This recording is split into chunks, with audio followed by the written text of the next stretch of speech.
आज केन्द्रापड़ा एक विराट रक्तदान शिविर अनुष्ठित हो जाइछि। एही रक्तदान शिविर को केन्द्रापड़ार विधायक श्रीजुक्त गणेश्वर बेहेरा उद्घाटन करथिले। एही रक्तदान शिविर रे केन्द्रापड़ार बहु बुद्धिजीवी और समाजसेवी आसी रक्तदान करथिले। प्रताप नारायण महापात्र उपाध्यक्ष केन्द्रापड़ा पंचायत समिति।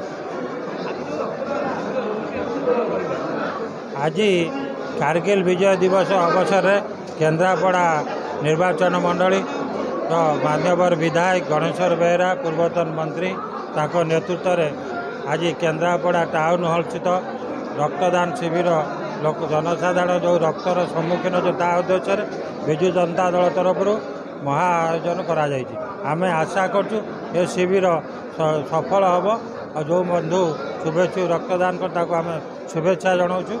धन्यवाद।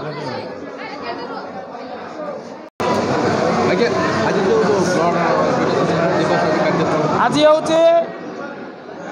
महान दिवस पवित्र दिवस कारगिल विजय दिवस। आज तारीख रे आमे कारगिल विजय करूँ। तेणु ये पवित्र दिवस उपलक्षे समस्त कारगिल योद्धा जो मैंने प्राण बलि देते प्रति मुझे सदार्पण करुच्ची। मो तरफ विजु परिवार तरफ केन्द्रापड़ा विजु जनता दल तरफ एवं द्वितीय जो माने युद्ध लड़ी भारत वर्ष पर विजय आनी गौरव आनी आज पर्यंत जीवित थाई से देशर सेवा निजक समर्पित कर अभिनंदन जनाऊँ।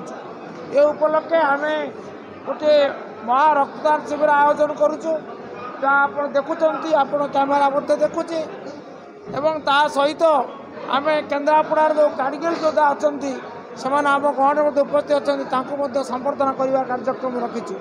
केन्द्रापड़ावासी सहयोग विजु परिवार बंधु शुभेच्छु नेतृमंडली से सहयोग ये कार्यक्रम वर्तमान सुधा बेस सफलतार सहित आगे चली। मुझे जरिया पुणी थे समस्त को अभिनंदन देवा सह आज जमी अधिक परिमाण रे यूनिट संग्रह करा बंधु मान सहयोग कामना करुच्ची। अनेक अनेक धन्यवाद।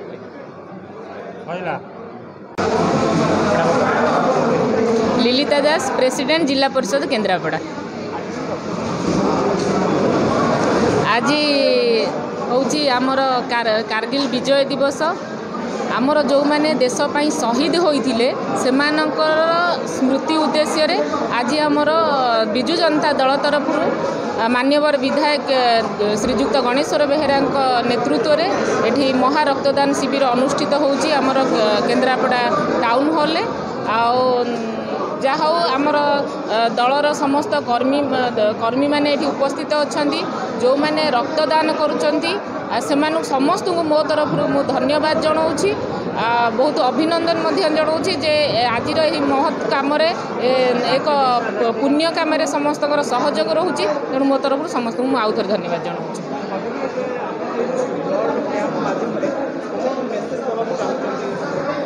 वर्तमान आमर पूर्वर जीवन बिंदु कार्यक्रम होता विजु जनता दल तरफ जहाँपाई आमर ब्लड बैंक रे ब्लड सब बेले स्टोर होगी रोला आ रक्तर अभाव रोना। वर्तमान देखा जाऊँगी मेडिकल वर्तमान रक्तर अभाव देखाई विभिन्न जगार आमको लोक ब्लड दवाई से खोजुंट। यही जो रक्तदान शिविर होती माध्यम आम लोक माने लोक आम सेटा को महजूद रखिपारू जे जो विभिन्न समय जो ब्लड अभाव देखा तार अभाव